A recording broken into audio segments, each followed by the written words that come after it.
This video is brought to you by Dungeons and Lasers Encounters. McFarlane Dragons.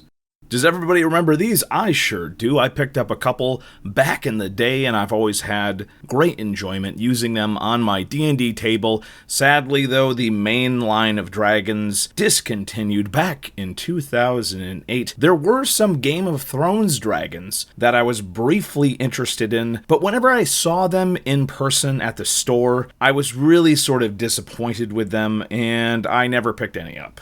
But what I did pick up is the 10th anniversary gold Alduin dragon. I got this direct from the McFarlane store. It's going to be out in stores on Friday, and it's already sold out on the store. Is this going to be another one of those things where I do a review of something and it's already sold out by the time I upload the video? I thought I was going to avoid this. I don't know. This is probably going to have a wide release, so there's still a chance you can get it. The MSRP on this thing is $20, so please try to avoid places that are going to try to jack up the price. Anywho, beautiful presentation and box art on this, an excellent display piece. Here's what I was worried about. The hinges. These are posable action figures, so a lot of them just don't really look as nice as miniatures for a D&D table. They are technically action figures. You can see the somewhat lacking paint job, but a couple feet away, it's a big shiny object, and human beings love shiny objects. Also, you can see where they didn't paint part of the bones properly on there. I'm not sure what's going on with that. I managed to get the little metal pole out without breaking that lovely box. And it comes with this positional ball joint, which allows you to change the angle of the dragon so it looks like it's swooping or flying. As you can tell, I'm really not that familiar with action figures, but I thought this was pretty neat. If you're going to put this on the D&D table, it's going to be a huge miniature. It's going to look pretty impressive. And like I said, the little bits that you can adjust, like opening and closing the mouth, it's a nice little bonus, I'm not going to lie to you. You can see here it does have that little hinge for the mouth.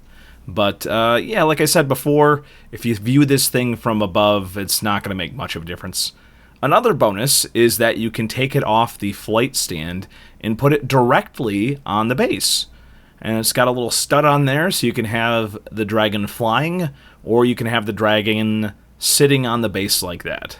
And again, I'm not used to action figures and whatnot, but I did get a little bit of a kick out of how much posability this has. You could make it look as dynamic as you like.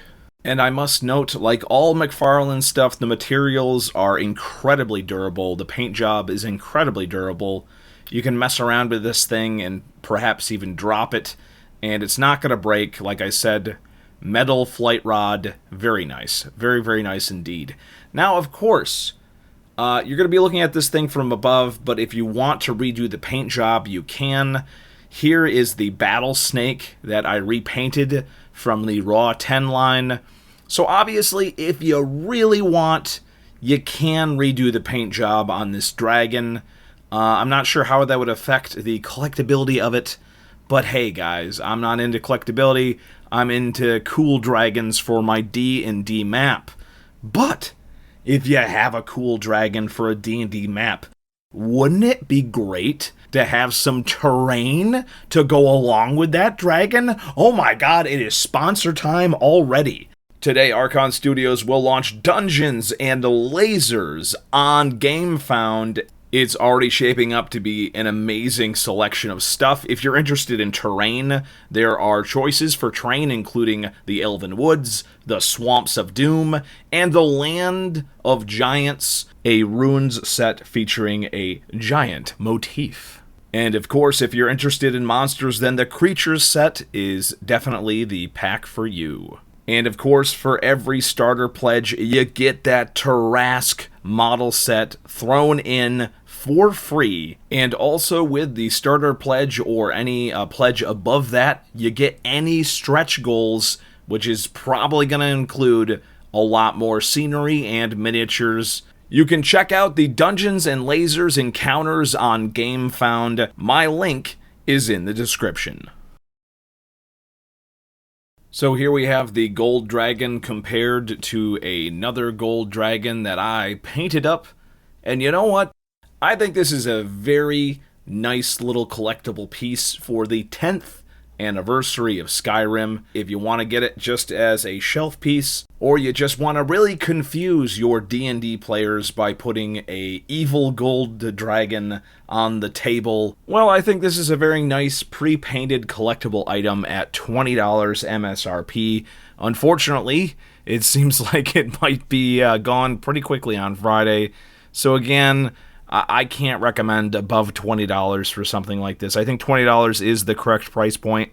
If you're a super Skyrim fan, use the Google Shop tab to try to find somebody that's selling it at MSRP, because going on Amazon and trying to buy it for like $46 or whatever, I can't recommend that. So we all love Skyrim, but here's hoping that they give us a new Elder Scroll game pretty soon. I'll see you all later, and have a good one.